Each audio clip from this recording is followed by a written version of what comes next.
Today I'd like to talk about Instacart and show you one interesting thing I spotted yesterday. Instacart is one of my preferred platforms. Why?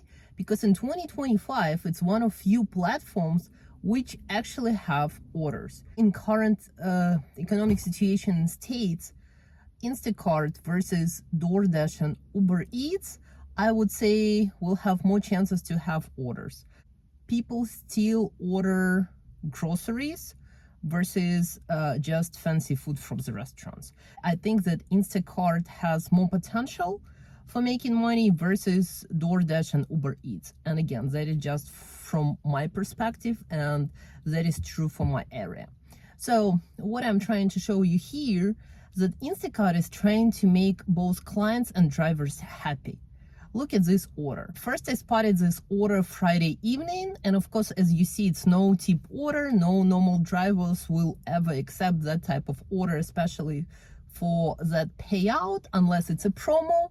So look at that. Then it was Friday evening, as I mentioned.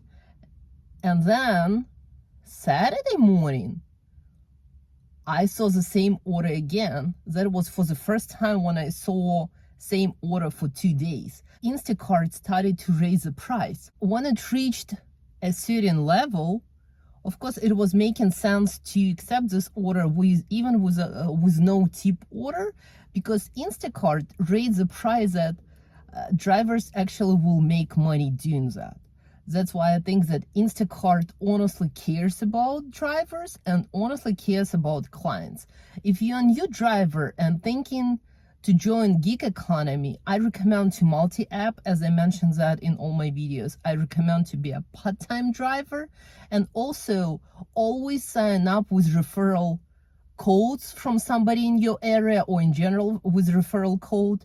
And with all honesty, I think that Instacart is the only platform which is the easiest to achieve minimum amount of orders you need to do as a first-time driver in order to get this guaranteed amount. If you're new, Instacart is one of the best choices for you. And happy dashing, guys. As usual, subscribe to my channel, only the latest news. And as you might know, from a full-time driver being on all platforms, I became part-time driver. Doing that for over 5 years, I can tell you, I know everything about like Austin market. I know all the tricks, but in reality, current market changed so much that it can be all those platforms, DoorDash, Uber Eats, Instacart, Shipped, all that can be only a part-time gig and mainly on weekends or later in the evening. You will not be able to make full-time living doing just deliveries.